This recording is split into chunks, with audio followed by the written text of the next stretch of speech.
Olá, tudo bem? Estamos iniciando um podcast aqui do curso de Administração da ETEC e o nosso convidado é o Toninho Menucci. Pode se apresentar. Olá, Luan, tudo bem? Estamos aqui para participar e responder as perguntas que vocês tiverem para nos fazer. Bom, o tema são empresas de sucesso de Monte Prazível e ele tem uma das maiores empresas de gabinete desse ramo, né, daqui de Monte. Então vamos iniciar as perguntas. A primeira é: como surgiu a ideia do seu negócio e como fez para dar início? Olha, na época eu era gerente geral do Banespa em Mirassol. E Mirassol é uma cidade, é um polo moveleiro, né? E lá tem muitas empresas moveleiras. E eu, como visitava as empresas todas, né, como gerente do banco, sempre achei um negócio legal, interessante, né? E em 2001, quando eu saí do banco, um empresário lá que era cliente do banco, né, que me conhecia, que eu também o conhecia, me convidou para montar uma empresa junto com ele. E eu topei, né? E a gente montou a MM Gabinetes aqui em Monte Aprazível. Eu até ainda brinquei com ele, falou, desde que seja em Monte Aprazível eu topo, né? Se for em outro lugar, não, né? Que eu queria ficar por aqui. E aí então montamos a MM Gabinetes e essa sociedade durou aí poucos meses, né? Que aí eu tive que comprar a parte dele, fiquei sozinho, né? E aí então foi que surgiu a nossa fábrica, a nossa empresa. E daí em diante eu continuei sozinho, né? Aprendendo, correndo atrás, tentando buscar assim orientações, buscar informações no mercado, tudo para que nós pudéssemos ter sucesso no empreendimento, né? Que é uma coisa que, embora a gente conhecesse a administração por ter trabalhado 23 anos, né, no Banespa, e dos quais 11 anos eu fui gerente, era uma administração um pouco diferenciada, um tanto quanto diferente da que eu estava acostumado, mas graças a Deus a gente conseguiu, né, tocar em frente o negócio e estamos aí já há mais de 20 anos no mercado, graças a Deus, né? Então, quais foram as maiores dificuldades enfrentadas pela empresa e como superou? Olha, as maiores dificuldades assim de um empresário hoje no Brasil, Luan, eu vejo assim as oscilações, né, que existem, tanto as oscilações que existem no mercado, né, quanto as oscilações que existem nos governos.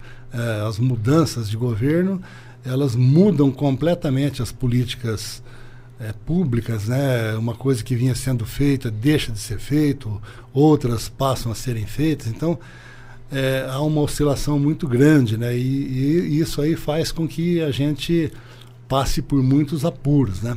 E também sem contar as várias, né, crises pelas quais o Brasil passou, pelas quais nós passamos, né? Que trazem assim muita dificuldade de superação.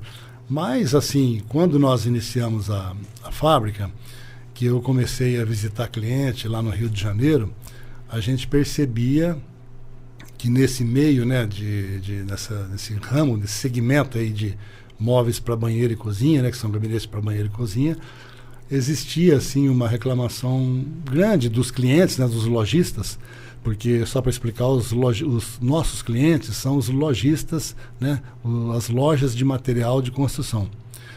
Então, hoje a gente tem uma atuação no estado do Rio de Janeiro, no estado de São Paulo e um pedacinho de Minas Gerais. Então, quando eu comecei a visitar clientes lá no Rio, que a gente chegava e falava, isso aqui é da MM, eu falei, ixi, né, um gabinete eu não quero nem ver, porque só tem uns negros meio malucos nesse meio aí, que depois promete um monte de coisa, depois não cumpre. Então não quero nem ver, catálogo de gabinete eu não quero nem ver. Não, mas deixa a gente, né, explicar e papapá.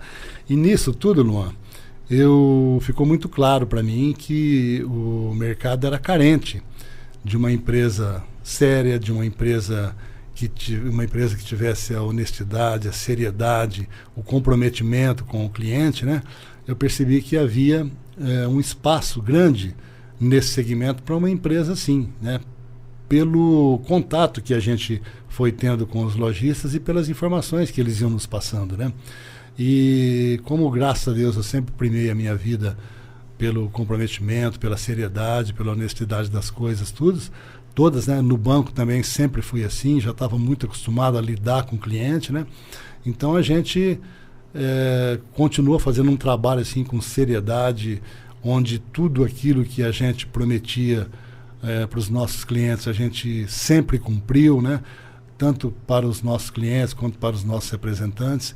E a gente, então, com isso, foi ganhando mercado. Então, por exemplo, quando carregamos o primeiro caminhão para o Rio de Janeiro, tudo, então já foi uma festa, né? E porque inicialmente nós vendíamos praticamente só no Rio de Janeiro, né? E aí então a gente começou a perceber por essas informações dos clientes, as reclamações que eles faziam, percebi que havia espaço aí. E aí eu comecei a me dedicar bastante a essa questão aí de ter um feedback do cliente e ter o pós-venda, né? Então, quando a gente vendia, eu já dava um tempo que eu já sabia qual itinerário que o caminhão ia fazer as entregas, eu calculava mais ou menos o tempo que ele teria feito já uma entrega, então eu ligava no cliente e perguntava se ele recebeu os produtos, chegaram todos sem avaria, se o motorista foi cortês, foi prestativo, foi educado na entrega, se teve algum problema, se ele tinha alguma reclamação. E aí o pessoal até brincava, não acredito que uma empresa de gabinete esteja ligando e perguntando se nunca ninguém fez isso, tal. Então a gente ficou muito claro que realmente o mercado carecia, né? Não que não houvesse empresas com esse perfil, mas de uma forma geral havia reclamação. Então nessa, vamos dizer assim, nessa dificuldade das empresas de gabinete, a gente conseguiu entrar e conseguiu se solidificar no mercado e conseguimos assim ter um crescimento contínuo, né? Mas as dificuldades continuam sendo muitas, né? Inclusive agora na pandemia, a gente conversou muito a respeito disso. Foi um momento bastante complicado, um momento muito bom para o nosso segmento, né, da construção civil, mas também um momento muito complicado. Primeiro porque parou por 15 dias, né, inicialmente, porque estava todo mundo perdido o que fazer com essa pandemia, né? Ninguém sabia como agir, então o governo determinou que todos parássemos, nós paramos, e uma empresa sem faturamento é complicado, porque se você fica 15 dias parado, significa meio mês sem faturamento, né? Mas as contas não param, né? As despesas não param. Então, isso é complicado. E, além disso, Luan, nesse período, começou a faltar muita matéria-prima e subir assustadoramente a matéria-prima. E a gente não tinha muita condição de repassar isso para o mercado. Por quê? O mercado dizia que não havia espaço para subir preço e tal, então foi uma briga grande.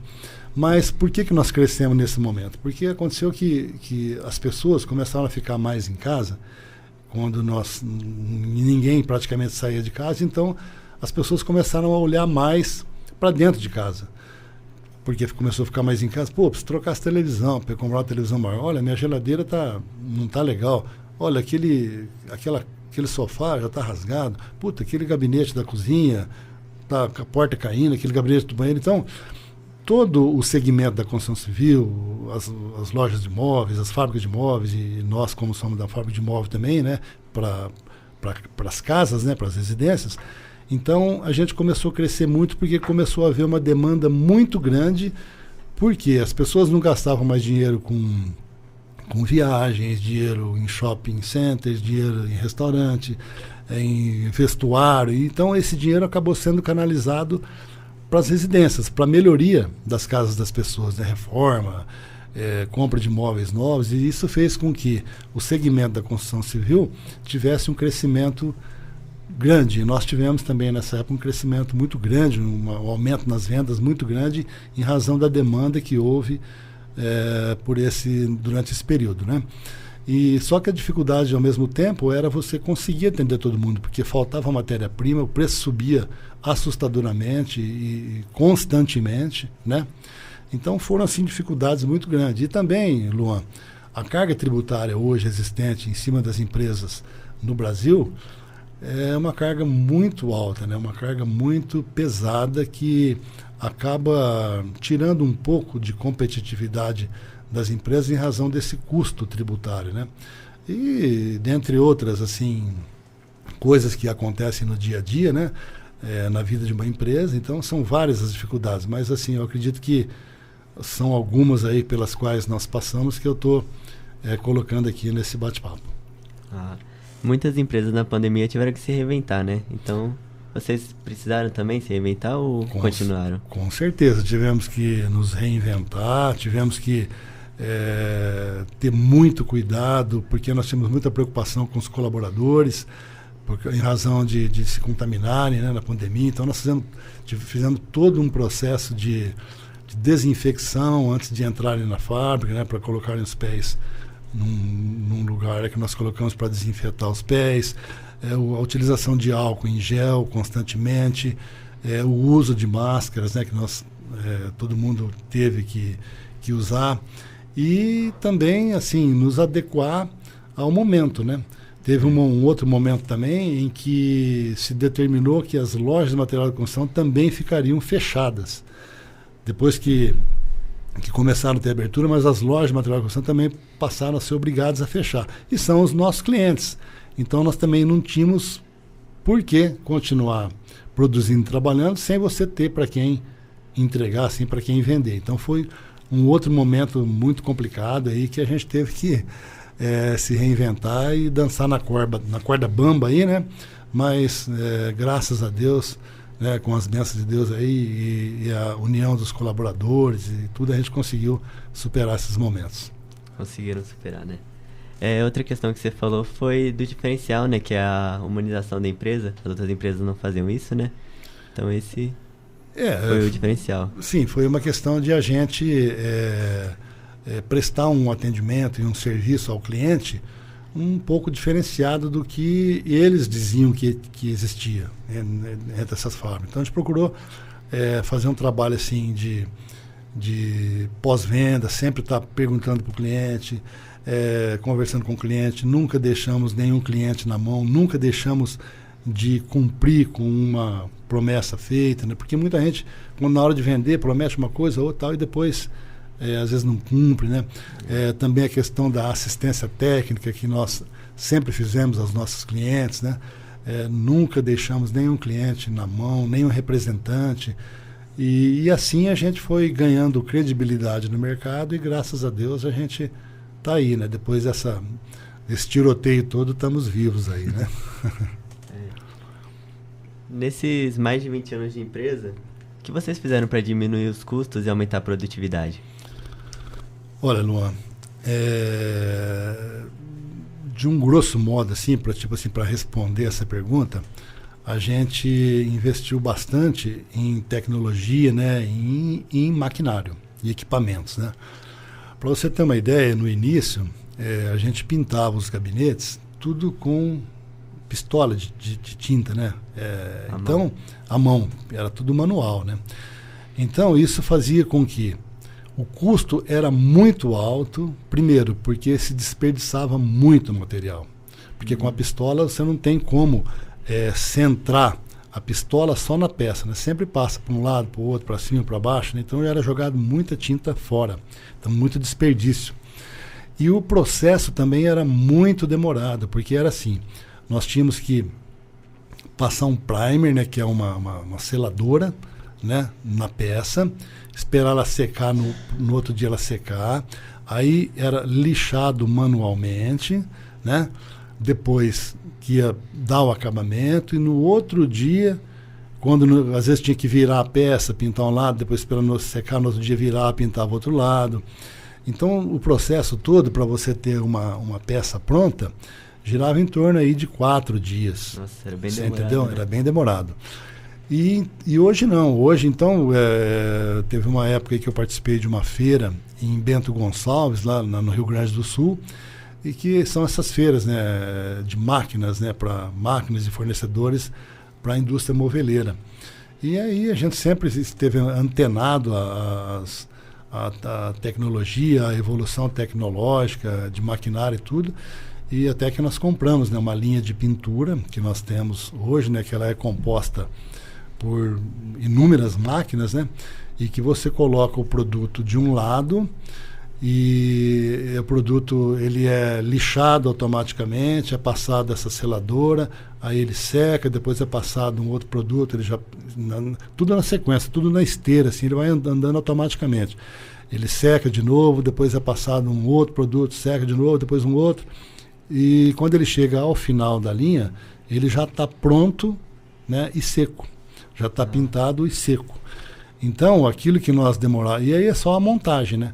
Então, aquele processo que nós demorávamos aí 4 dias, hoje a gente começa de manhã e à tarde já tá pronto, entendeu? Na questão de horas, você consegue montar uma peça, né?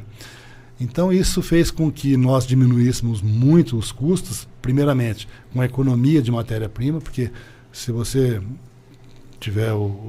puder um dia aceitar o convite lá visitar a fábrica, né? Claro. Eu posso te mostrar para você ver que não há desperdício mais de tinta. Você não percebe nem cheiro de tinta dentro da fábrica mais, né? Então você não desperdiça nenhuma gota de tinta, entendeu? E a tinta é um produto muito caro, né? Então, não só a linha de pintura que fez com que nós economizássemos, porque antes as bordas dos produtos, né, que são assim as lateraisinhas, eram pintadas também, tudo na pistola. E nós compramos uma máquina que é uma coladeira de borda, então você compra o rolo de bordo, né, que é uma fita que vem, e você coloca de um lado, a máquina já puxa, já cola a borda, ela já sai pronta do outro lado também, assim, entendeu? Isso tudo, então, reduz o tempo, né, de produção e economiza, muito recurso, muito dinheiro. Nossa, então teve uma grande diferença, né, nesses passar de ano. Sim, com certeza. Nesse passar de ano aí nós passamos por grandes mudanças, né, muita evolução, né, de maquinário, evolução de processo de fabricação, e isso fez com que nós conseguíssemos economizar bastante. Porque o que acontece, Luan? Se você não tiver um custo competitivo hoje e um preço de venda competitivo, você não fica no mercado, né? Porque o mercado ele olha muito preço, ele olha muito qualidade, né? E nós também primamos muito pela qualidade. Tanto é que o slogan da nossa marca é MM Gabinetes, a marca da qualidade, né? E também, antes de montar a empresa, eu participei de um treinamento, né, dado pelo Sebrae, que é um curso chamado Empretec, né, que esse curso ele é desenvolvido pela ONU, foi desenvolvido pela ONU, porque a ONU chegou à conclusão que quem transforma o mundo são os empreendedores, né, e não os políticos. E então a ONU começou a pensar os empreendedores de sucesso no mundo todo, né? E começou a ver quais as características que esses empreendedores tinham, né? E depois começaram a ver, dentre essas características, quais eram comuns a todos eles, entendeu? Então eles separaram aí 10 características, né? E nesse curso eles buscam então fazer aflorar nos participantes a utilização dessas 10 características, de colocar isso, né, no negócio, você entendeu? De maneira que você possa buscar o sucesso, buscar um lugar ao sol no mercado, né? Então isso também foi assim bastante importante. E o conhecimento, né, a experiência que a gente vem adquirindo ao longo do tempo, tudo. Então isso tudo é muito importante. Então você disse que envia para 3 estados, né?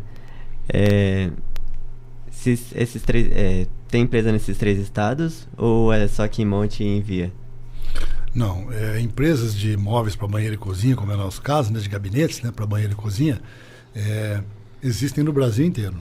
São muitas e muitas fábricas existentes no país, né, com as quais a gente concorre aí para para vender. Então, por exemplo, a gente vende no Rio de Janeiro, lá tem fábrica de gabinete. Vende aqui para São Paulo, tem várias fábricas de gabinete, né? Então, a gente está localizado aqui em Monte Aprazível e tal, mas tem fábrica no Brasil todo, e são muitas as fábricas de móveis para banheiro e cozinha. Mas da MM é só aqui? Ah, sim, da MM sim, é só a fábrica aqui, nós não temos nenhuma filial em nenhum outro local, é só a fábrica aqui em Monte Aprazível mesmo. Ah, e você pretende expandir, escalar o negócio? Sim, na verdade a gente não pode parar no tempo, né? Eu sempre brinco que se você parar o trem passa em cima, né, Luan? Então você tem que estar sempre em busca de crescimento, em busca de mercado, e não pode parar, né? Porque se você para, você é atropelado, né? Essa é a realidade. Então você tem que estar sempre, como eu disse anteriormente, você tem que estar sempre ligado, né? Lançando produtos novos, porque às vezes o produto vai ficando cansado. É que nem carro, né? Você não vê carro, todo ano tem modelos novos. Então a gente também é assim, a gente todos os anos a gente lança modelos novos. O ano passado, por exemplo, nós fizemos uma convenção num hotel lá em Jundiaí, né? E reunimos os representantes todos lá, né? E numa sala de convenções lá desse hotel lá em Jundiaí, e fizemos o lançamento de vários produtos, né? Junto com os representantes, entendeu? E é assim, agora mesmo já estamos aí desenvolvendo novos produtos que vamos lançar também aqui nos próximos meses, né? Porque é aquilo que a gente falou, né? Não pode parar, você tem que estar sempre acompanhando a evolução e a tendência do mercado. E a última pergunta, qual conselho você daria para nós que estamos começando a cursar administração agora? Olha, Luan, o conselho que eu dou assim para vocês, né? É o seguinte, isso eu já estou com 64 anos, né? O ano que vem eu vou fazer 65, a gente tem um pouco de vivência a mais que vocês que são jovens. Mas a gente também foi jovem como vocês, né? São hoje. E o conselho que eu dou para vocês é assim, se dediquem aos estudos. Procurem ser o melhor aluno da classe, o melhor aluno do curso. Procure se dedicar. Utilize o tempo que vocês têm para estudar, para adquirir conhecimento, para se formar, mas não para ter um diploma, mas para ter uma capacitação para enfrentar o mercado de trabalho, né? E se vocês se forem se dedicar ao empreendedorismo, é a mesma coisa, é ter dedicação, procurar estudar muito, aprender muito. Eu sempre brinco às vezes com o pessoal com os quais eu converso, que às vezes tem uma meninada que pensa que é muito esperta, né? Quando eu lembro, no meu tempo era assim, tinha um trabalho em grupo, então 2, 3 lá falaram, não, nós vamos entrar nesse grupo aqui, deixa eles fazerem e nós vamos levar a mesma nota que eles. Deixa eles, né? Vamos enganar os bobão. Mas na verdade, quem estava sendo esperto eram aqueles que iam atrás de aprender a fazer o trabalho.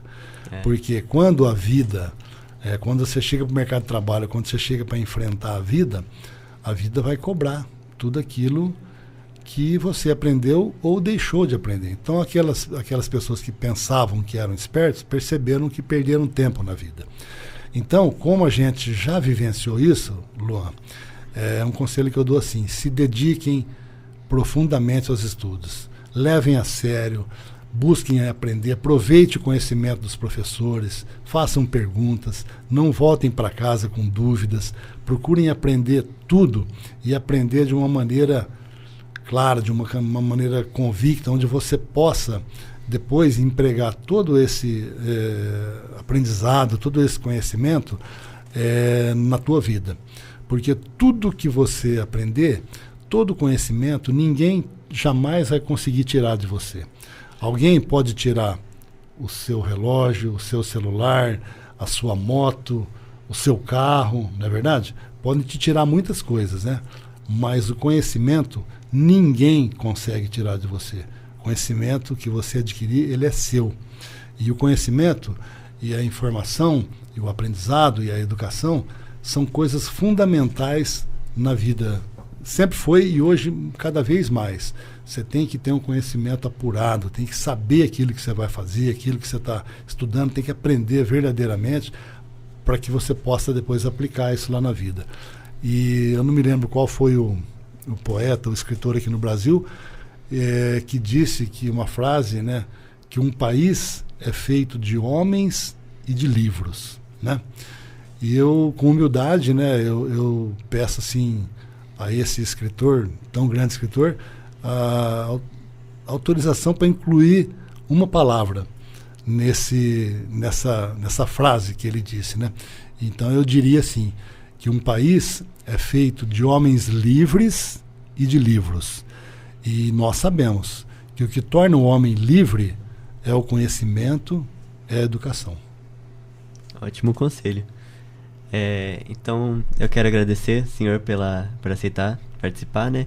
Agradecer também o Marcos, que disponibilizou a Difusora Aparecida para a gente gravar esse podcast. E o professor Jarbas, que está nos acompanhando, e toda a equipe da ETEC. Muito obrigado. Beleza, eu que agradeço aí o convite, agradeço também ao Marcos. E o Marcos, eu, né, posso dizer que ele já teve várias vezes lá na fábrica, né, Marcos? Está sempre lá visitando a gente, é uma pessoa muito ligada na economia da cidade. Foi aluno da ETEC já também. Foi aluno da ETEC, tá vendo? Então, com certeza levou a sério, né, Marquinhos? Porque hoje está aí, né? Está aí conduzindo aí várias coisas aqui na Difusora, né? E ele sempre esteve lá na fábrica. E teve uma oportunidade que ele teve lá, que eu até comentei com ele, né, Marcos? Que nós havíamos... teve um Top of Mind, feito pela revista Revenda, né? Que é uma revista que circula nas lojas de material de construção. E isso foi em 2017, né, Marcos?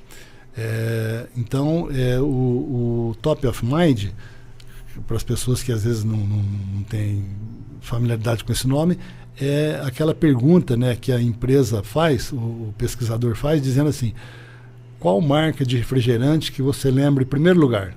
Você fala, Coca-Cola. Ah, tá. Qual é o sabão em pó que você lembra? Sabão Omo. Não estou aqui fazendo propaganda de nada não, hein, gente? E quando teve esse Top of Mind no setor de construção civil, então no nosso segmento de gabinetes de banheiro, né, em MDF, nós ficamos entre as 10 marcas mais lembradas do Brasil. Nossa, e isso foi... Mostrei até a revista para o Marcos, né? Mostrei isso para ele e tudo. Ele até falou, pô, por que você não faz uma propaganda disso? Falei, não, no momento não. Num outro momento aí a gente pode pensar nisso, né? E estamos trabalhando assim para que nós continuemos dentre as 10 marcas mais e nos aproximemos cada vez mais para assim, para o top mesmo, né? Para o número 1, né? Para ser a marca mais lembrada do Brasil. E estamos trabalhando para isso. Então, eu acredito que esse ano aí deva ter um Top of Mind, né? Deve estar tendo Top of Mind, porque acabou a pandemia agora, então isso deve ter novamente. E nós estamos ansiosos aí, aguardando se vamos estar novamente dentre as 10 marcas mais lembradas, né? Então é isso, Luan. Obrigado, Marcos, também por ter cedido aqui os ambientes aqui da Difusora Aparecida, essa rádio que a gente gosta e admira tanto, né? E ouve constantemente. E dizer que é um prazer ter participado disso. Desejar a vocês, né, alunos do ETEC, muito sucesso, tanto no curso quanto na vida, e que vocês sejam muito felizes, sejam, né, alunos e alunas de sucesso, e homens de bem, cidadãos que realmente façam a diferença nesse país que precisa muito da juventude, que é representado por vocês, né? Que vocês possam ajudar esse Brasil a ficar cada vez melhor. Tá? Sucesso a todos vocês.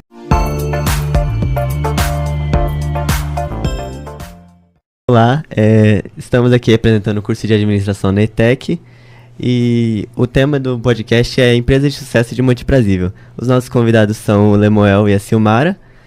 Podem se apresentar. Eu sou a Silmara, né? A gente tem a loja LS Confecções e também tem a Lemuel Bikes, que veio aí no meio do caminho. Não era nada do que a gente esperava, mas colocamos e deu tudo certo. Então a gente tem as duas lojas. Então eu quero agradecer a presença de vocês dois. A gente que agradece. obrigado também pro Marcos por disponibilizar a rádio, Difusora Aparecida. E toda a equipe da ETEC, todo mundo. A gente que agradece. Então vamos iniciar. Primeira pergunta. Como que surgiu as duas lojas? A LS veio primeiro, né? LS Como que foi a LS veio faz 12 anos, né? 12 anos que a gente nasceu de uma vontade, né? Que a gente tinha, uma conversa, sentamos, o que você acha, tal? Vamos. E aí nós começamos com a cara e com a coragem. Não tínhamos nada, só a vontade. Saiu os dois do serviço, pegou a acerto e abriu a loja. Começamos sem nada, só tinha mesmo a vontade, a coragem e os acertos. E aí a gente foi.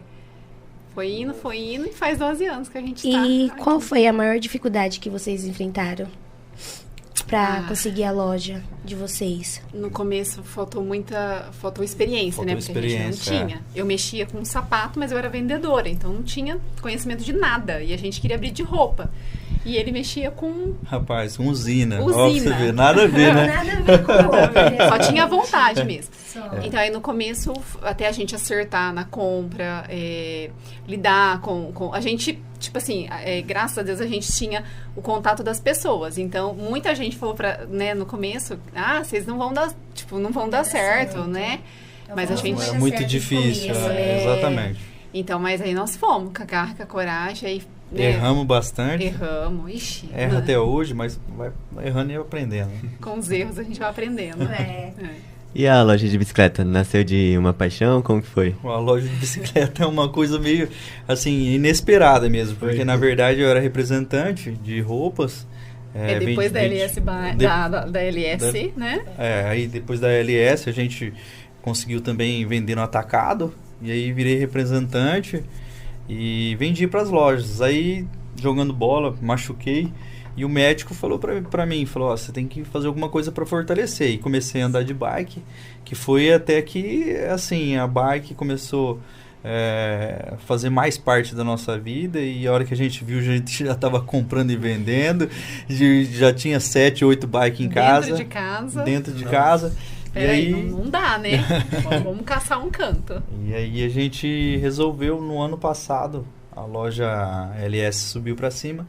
E onde era LS a gente passou a Lemoel Bikes, que inclusive ontem fez 1 ano. E o que acontece? A gente sempre tentou subir para cima. Nossa, era no último quarteirão da Rua Brasil. A gente sempre tentou, mas nunca dava certo. Eu principalmente, eu não entendia por que não dava certo. Aí aí surgiu essa oportunidade, apareceu um ponto que a gente já tinha tentado subir para ele há um tempo atrás, mas outra pessoa estava na frente, aí falou, peraí, agora é nossa vez, acho que Deus preparou para nós. Agora. E aí foi junto com essa ideia, com essa vontade que ele tinha, então a gente subiu um quarteirão e aproveitamos o ponto que a gente tinha da LS, ele ficou. Né? Com a pandemia vocês tiveram que se reinventar? Muito. Não é pouco não. Bastante mesmo. E o que acontece? Serviu de aprendizado para nós, porque, vou falar para você, não foi a melhor fase, não. Mas, assim, com aprendizado, serviu bastante para nós. É aquele velho ditado, né? Na crise que se cria. Aí tivemos que buscar fornecedor, não podia buscar mercadoria. Eles enviavam pra gente, teve que descobrir fornecedor que a gente nunca tinha comprado. Tinha que pagar esses fornecedores sem a gente saber se a mercadoria vinha. Mas, graças a Deus, todas as mercadorias nossas vieram. E foi, assim, uns 2 anos bem, né? Produtivos. Só que aí eu lembro como se fosse hoje. A gente foi acertando nas compras. Isso. E aí, pegamos na divulgação, foi. E aí a gente sempre usa a rede social a favor nosso. A rede social é muito boa. Vende sozinho, vamos dizer assim, né? E é uma propaganda de graça, vamos né? Vamos colocar aqui, então, a gente... não é muito tão paga assim, né? E fora aí a gente, né? Aí a gente agarrou nelas e foi aí na pandemia que a gente se reinventou. E o que vocês fazem para diminuir o custo e aumentar a produtividade da empresa? Acho que a gente procura acertar nas compras agora, hoje muito acertar na compra. Se você acertar na compra, consequentemente o lucro vai aumentar e isso faz com que as outras coisas, os custos, acabam que diminuem você sente menos eles, né? E tipo assim, a gente não fica acomodado. Ah, tá legal essa mercadoria, beleza. Mas se a gente pode melhorar, a gente vai em busca. Então tem dia que a gente anda assim, horrores, tá cansado, às vezes as pernas nem obedecem mais, mas a gente tá em busca de um novo fornecedor. Sempre melhoria pra loja. Isso, Exatamente. porque se a gente comprar bem, a gente tem um preço bom, a gente consegue passar pro cliente. E Isso. sempre isso. a clientela quanto mais gosta das coisas boas Boa. e no custo pra todo mundo, com qualidade, sempre eles é bom. falam, sempre Exatamente. isso. Qual conselhos vocês dariam para nós que está começando na administração agora? Para administrar uma microempresa, uma empresa? Qual o conselho que vocês dariam? Primeiramente, eu acho que planejamento. Se planejar. Planejamento. Aí, aliás, além disso, né? Tudo que você fazer, você tem que fazer com amor, porque tudo fica mais fácil. E não ter medo de arriscar. Não ter porque medo de arriscar, a gente não teve medo de arriscar. E muita gente falou, depois a gente fica sabendo. Não vai ser fácil. Não vai ser fácil, mas vale a pena. Vale a pena. Tem assim, como ele falou mesmo, você tem que fazer com amor. Exatamente. Se a gente faz tudo que você põe amor, ela acaba não se tornando um trabalho, porque a gente... Não é uma obrigação, né? Já não fica mais como um trabalho, né? Na verdade, quando você faz com amor, já é uma coisa que você gosta, que você ama, você coloca desejo, carinho, dedicação, Se tudo. cada cliente que a gente tem, não é só um cliente, né? A gente se torna amigo. Sim, Tem cliente sim, que passa amizade, na loja isso. só pra conversar. Tem gente que passa lá, toma um cafezinho, oi, tudo bem, como que tá a vida? E o atendimento, assim, a gente prioriza. Mas não é, tipo assim, o dinheiro é uma consequência? É uma consequência. Sim. Mas a gente faz com amor. Cada cliente que entra lá, a gente atende com todo o amor e carinho que a gente... E da mesma forma que a gente compra a mercadoria. A gente não chega comprando a mercadoria, eu vou levar essa. Eu vou levar essa e pronto. Não, essa aqui fulano pediu. Escolhida a dedo. E Essa eu sei aqui, bem disso, viu? Isso. Porque geralmente eu tô junto ali. Tem uns clientes que tem umas preferências a mais de roupa, né? Fala, ó, essa daqui eu tô gostando, ó, aquela ali. E a gente acaba conhecendo. Então, a gente vê uma peça, a gente fala, opa, é a cara de fulano. Já Porque sabe, já. Já tá aí, nessa brincadeirinha aí de vamos ver se vai dar certo ou não vai, já faz 12 anos. E na bicicletaria do mesmo jeito também? A bicicletaria, vou falar a verdade pra você. Eu acho que assim, as coisas vêm. É que nem eu falei, o carinho, como a gente trata, tudo que a gente passa, que a gente vive, a gente tenta repassar e isso é bem quisto. O pessoal gosta. E a atenção. Eu acho que a atenção. E assim, você saber o que você está vendendo, o que você está... Você tem que saber o produto que você está vendendo, você tem que saber o que você vai ter que dar de respaldo depois, e isso é muito importante. É deixar a pessoa livre e satisfeita. Para que possa voltar por livre, espontânea vontade, porque se sentiu bem naquele lugar, naquele ambiente. Então é bacana esse diferencial, né? Que é a humanização. A maioria das lojas não priorizam isso, né? E o que acontece? Infelizmente. E assim, a gente lidar com pessoas não é fácil. Não mesmo. E a gente tem de todos os tipos. Só que você tem que ter a sabedoria para lidar. E se pôr no lugar do cliente. Peraí, o cliente tá assim, essa. Vamos ver, vamos entender por que ele tá questionando isso. Por mais que seja uma loja diferente uma da outra, mas o tratamento tem que ser igual para todos. Para todos. O cliente, ele é seu cliente. Se ele for comprar uma meia ou se ele for comprar uma calça e uma blusa, ele é seu cliente. Ele vai continuar sendo do mesmo jeito. É graças a ele que você tem a tua loja. Então, se você tem a sua loja, é porque tem um cliente. Então, ele tem que ser tratado da melhor forma possível. Exatamente. E vocês têm planos de expandir o negócio agora? Algum dos negócios? Continuar? Olha, se contar a história nossa, no meio desse caminho aí, antes da loja de bike, a gente já montou mais 2 lojas, 2 LS. Uma ficou com 1 ano e meio e a outra 1 ano. Isso, em Nippon e Planalto. Isso. No começo foi tudo lindo, maravilha. Sim, mas aí com o tempo, as viagens... vai desgastando. Aí você não fazia nenhuma coisa, nem outra bem feita. Então você não ficava nem com a daqui, nem com a de Planalto, nem com a de Nippon.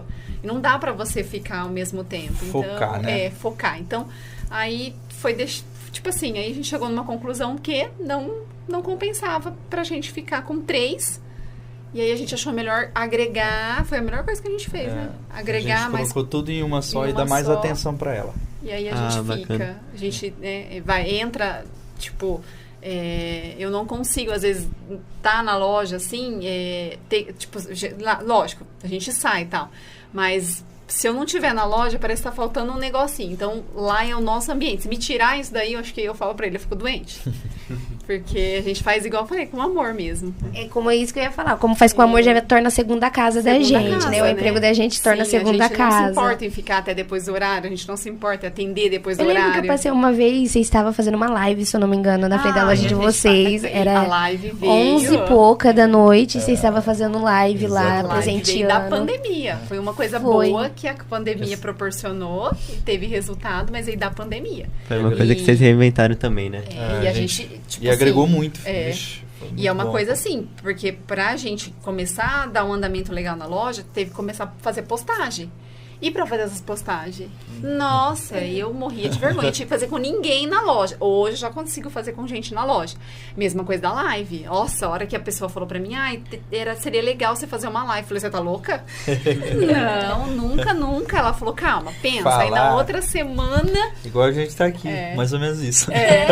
Aí na outra semana, já pum. Em 3 dias a gente desenvolveu a live e ela, se deixar, ela dura até... 3, 4, 5 horas. É porque ela só não serviu pra pandemia, né? Não. Porque por agora também ela é boa. Ela é boa. A live, fazer a live. O Instagram, na verdade, já é bom em si. O Instagram é uma das ferramentas essenciais pra nós. Essencial. Na verdade, acho que pra qualquer um que tá nesse ramo aí de loja, vendendo as coisas, fica bom. Divulgar o produto. Né? Mais alguma pergunta? Não, então foram essas perguntas. Vocês querem divulgar? Falar o endereço, o horário? Bom, então tá. A loja LS, ela tá na Rua Brasil, número 379, do lado da Grazi Tecidos, tá? E LS Bikes. E a Alemão Real Bikes está na Rua Brasil 525, em frente às óticas Bert. E vai lá que a gente vai tratar vocês com muito carinho. Será muito bem recebido. Muito obrigada. Então é isso, muito obrigado. A gente que agradece. Novamente, obrigado por vocês participarem, pelo Marcos que disponibilizou a rádio, por toda a equipe da ITEC. Enfim, muito obrigado. A gente que agradece a oportunidade. Então, é isso.